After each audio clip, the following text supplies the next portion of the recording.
கிரிக்கெட்ல இதெல்லாம் நிறைய பேர் கேள்விப்பட்டிருக்க மாட்டீங்க. அப்படிப்பட்ட 3 சுவாரஸ்யமான ஃபேக்ட்ஸ். நம்பர் 1, கிரிக்கெட்டுக்கு ஸ்டெம்ப் முக்கியம், ஸ்டெம்புக்கு பெயில் முக்கியம். பொதுவா கிரிக்கெட்ல ஸ்டெம்ப்ல பால் பட்டாலுமே பெயில் கீழ விழுந்தாதான் அது அவுட்னு சொல்லுவாங்க. அப்படி இருக்கையில இன்டர்நேஷனல் கிரிக்கெட்ல ஸ்டெம்ப்ல பெயிலே வைக்காம கிரிக்கெட் விளையாடலாம் அப்படின்னு சொன்னா உங்களால நம்ப முடியுதா? உண்மைதாங்க. ஒரு கிரிக்கெட் போட்டியில பெயில் வேணாம் அப்படின்னு சொல்லிட்டு 2 அம்பையரும் டிசைட் பண்ணி பெயிலை நீக்கிட்டாங்க அப்படின்னு சொன்னா பெயிலே இல்லாம ஒரு கிரிக்கெட் மேட்ச் விளையாடலாம். உதாரணத்துக்கு 2019 ஒரு ஆஷஸ் டெஸ்ட்ல திடீர்னு அதிக காத்து அடிக்க ஆரம்பிச்சிருக்கு. அதனால ஸ்டெம்ப்ல வச்சிருந்த பெயிலானது கீழே விழுந்துகிட்டே இருந்திருக்கு. இதனால பவுலரா இருந்த ஸ்டோட் பிராட் டென்ஷன் ஆகிட்டாரு. அம்பீர் கிட்ட ஏதோ சொல்லவும் அம்பீர்ஸ் என்ன பண்ணிட்டாங்கன்னா, நம்ம பெயில் வைக்காம விளையாடுவோம் காத்து போற வரைக்கும் அப்படின்னு சொல்லிட்டு பெயிலை ரிமூவ் பண்ணிட்டு அதுக்கப்புறம் பிளேவை கண்டினியூ பண்ணியிருக்காங்க. அந்த ஒரு குறிப்பிட்ட சில ஓவர்கள் பெயிலே இல்லாம தான் ஆஷஸே நடந்துச்சு. நம்பர் 2, பொதுவாக இந்தியாவில் T20 கிரிக்கெட் விளையாடணும் அப்படின்னு சொன்னால் கண்டிப்பாக ஐபிஎல் விளையாடி இருப்பாங்கல்ல.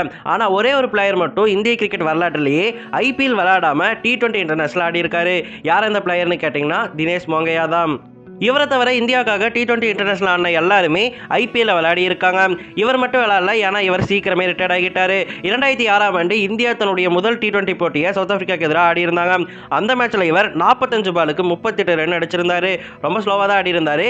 இருந்தாலுமே அவருடைய கௌரவத்துக்காக அந்த மேட்சை அவர் ஆடி இருந்தாரு. அந்த மேட்சை இந்தியா ஜெயிச்சிட்டாங்க. யார் அந்த மேட்ச்ல man of the match award வாங்கினாங்க அப்படின்னு உங்களுக்கு தெரிஞ்சா கமெண்ட்ல சொல்லுங்க.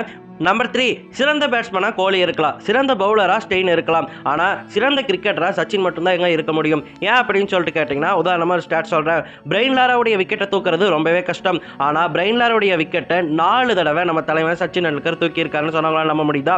அவரை மட்டும் கிடையாது, பாகிஸ்தானின் கிரேட்டஸ்ட் பேட்ஸ்மேனான இன்ஸ்மாம் முல்லக்குமே 7 தடவை சச்சின் டெண்டுல்கர் தன்னுடைய பவுலிங் மூலமா தூக்கி இருக்காரு.